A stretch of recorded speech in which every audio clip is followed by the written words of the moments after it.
Section 125 CrPC हो या फिर 144 बीएनएसएस हो, कहीं ना कहीं बात मेंटेनेंस पर भी आकर टिकती है। बहुत सारे हस्बैंड जो हैं वो ये गलती करते हैं कि डब्ल्यूएस देने में, डब्ल्यूएस मतलब कि जवाब, जब पत्नी जो है वो मेंटेनेंस का मुकदमा फाइल करती है, उस मुकदमे में जब पति हाजिर होता है तो सबसे पहले उसमें अपने द्वारा जो कही हुई बातें हैं उनको डब्ल्यूएस के रूप में कोर्ट में दाखिल करता है। और ये डब्ल्यूएस लोग जो है वो हल्के में ले लेते हैं, ये सोचते हैं कि कुछ नहीं होगा, बस सिंपल एक जवाब दे देना है।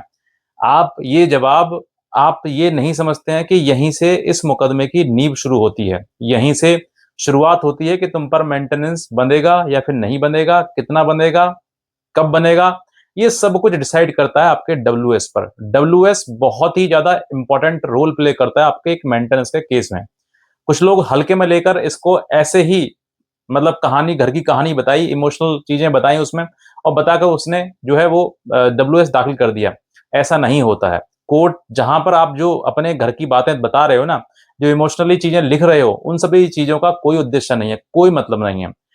आप इतनी बात भूल जाते हैं कि जब ये डब्ल्यूएस दाखिल आप कर रहे हैं तो आप कोर्ट के समक्ष कर रहे हैं, और कोर्ट में बैठा हुआ व्यक्ति एक कानूनी व्यक्ति है। वो कानून की नजरों से देखेगा, उसको पढ़ेगा कि भाई आप इसमें क्या बात कहना चाहते हैं, क्या वो कानूनी रूप से अप्लाई होती है या फिर नहीं होती है। जिस व्यक्ति से आपकी लड़ाई है वो एक पत्नी नहीं है, अब आपका एक वकील है, उस तरफ से जो वकील है उससे लड़ाई है आपकी। कहीं ना कहीं आप ये बातें सब भूल जाते हैं, बस इतना दिमाग रहता है कि बस मुझे अपनी बात कहनी है। आप अपनी बात कहिए, लेकिन कानूनी रूप से वो कहाँ सही है कहाँ गलत है, इन सब चीजों का भी आपको छांटना है। हर चीज, हर समय सत्य भी नहीं बोला जाता है, हर समय झूठ भी नहीं बोला जाता है। इस चीज को, झूठ और सत्य के बीच का जो बैलेंस है, इसको बनाना ही एक बुद्धिमत्ता कहलाती है। इसी का काम करता है एक वकील। और ये डब्ल्यूएस जो है आपका, कोई ना कोई आपकी तरफ से वकील ही दायर करेगा, लेकिन वकील को आप गाइड क्या करते हैं, आप किन बातों को बताते हैं और किस तरीके से एक वकील उनको ड्राफ्ट करता है, ये बहुत ज्यादा इंपॉर्टेंट रोल प्ले करता है। मैंने बहुत सारे ऐसे लोग हैं जो देखते देखे हैं, वो कहते हैं कि सर मैंने ये तो बात बताई नहीं थी, तो वकील साहब ने लिख दी, ये तो सर मेरे गलत पहुंच गई, मेरे खिलाफ पहुंच गई, मुझे ये बताया नहीं था, मुझे ये समझाया नहीं था, मुझे ये एडवाइस नहीं किया था, मैंने तो ये हो गया, अब क्या करें सर, आप कोई रास्ता बताइए बचने का। ऐसे तमाम प्रश्न मेरे सामने आते हैं।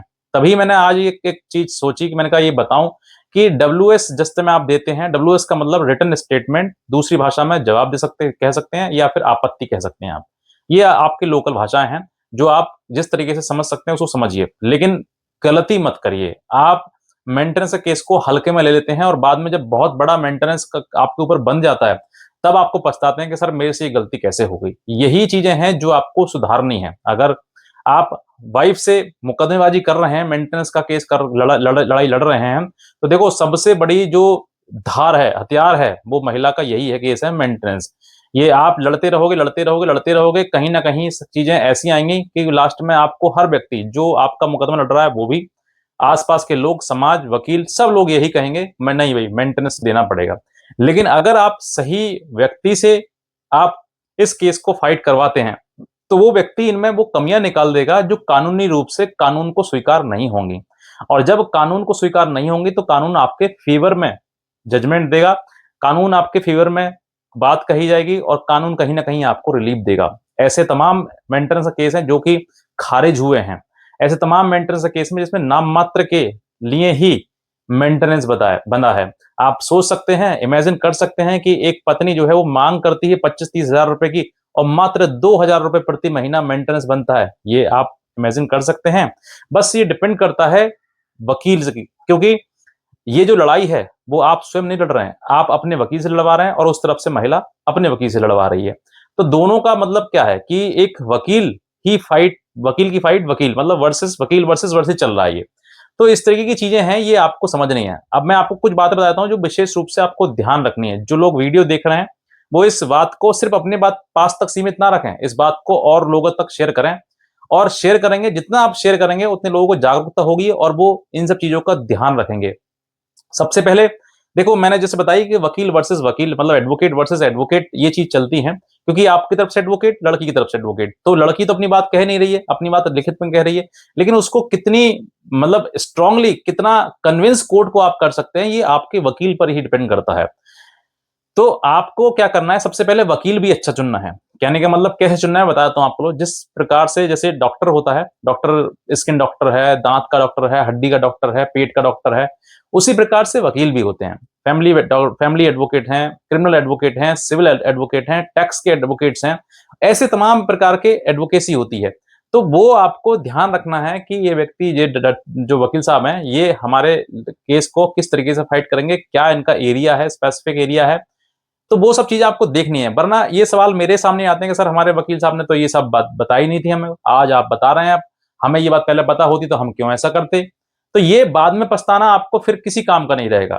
जब डब्ल्यूएस दे रहे हैं, आप ये समझ लीजिए कि यहीं से असली जंग शुरू हो रही है, यहीं से आपकी लड़ाई शुरू हो रही है। आप जीतोगे, हारोगे, हराओगे या नहीं हराओगे, या क्या होगा, ये सब कुछ आज ही निर्धारित हो जाएगा आपके डब्ल्यूएस में।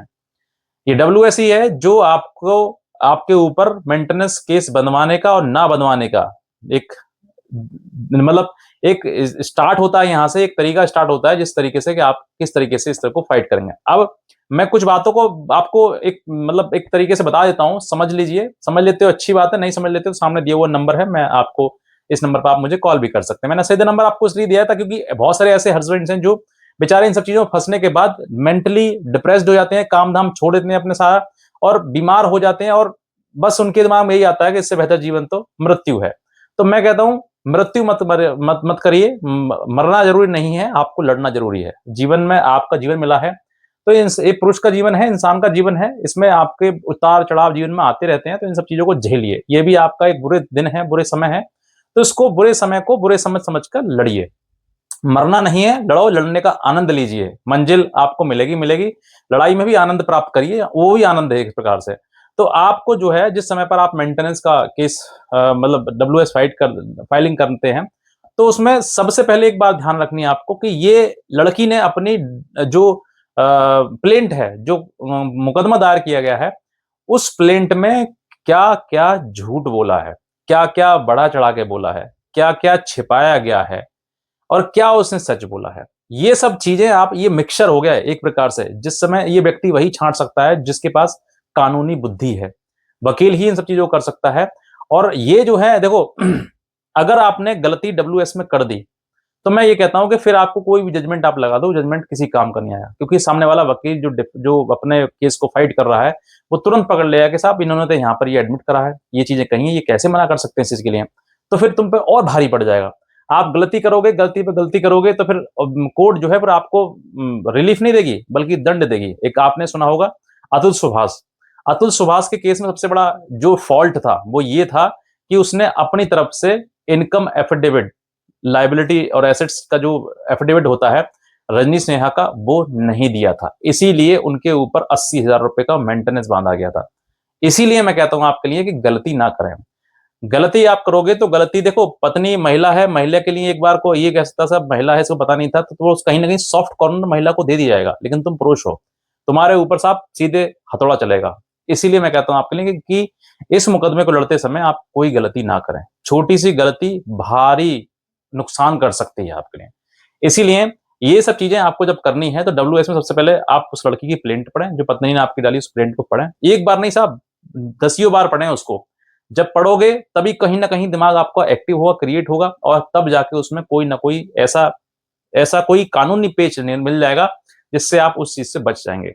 कानून में फंसाने के बहुत रास्ते हैं, तो फिर बचाने के भी बहुत रास्ते हैं। आप अगर ये सोच लें, ठान लें कि मुझे मेंटेनेंस नहीं देना है, तो मैं कहता हूं आपके लिए, आप शुरुआत से एक एक स्टेप लड़िए, एक एक तरीके से अच्छे वकील से अच्छे तरीके से लड़िए, और अंत में आप यही पाओगे कि मैं मेंटेनेंस नहीं दिया मैंने।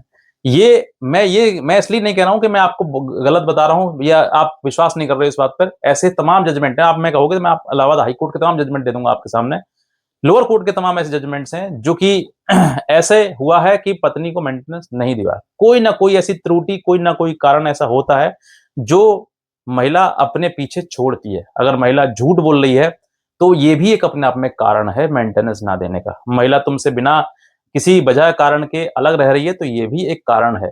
अगर पत्नी किसी ना किसी के साथ में एडल्ट्री में है, उसके अवैध संबंध है, तो ये भी एक कारण है। बस आपको वो सही तरीके से कोर्ट में एक्सप्लेन करना आना चाहिए, कोर्ट को कन्विंस करना आना चाहिए। अगर कोर्ट में कन्विंस करते हो तो कोर्ट जो है आपको रिलीफ जरूर देगी। कोई किसी का दुश्मन वहां नहीं बैठा है, सिर्फ ये कानूनी लड़ाई है।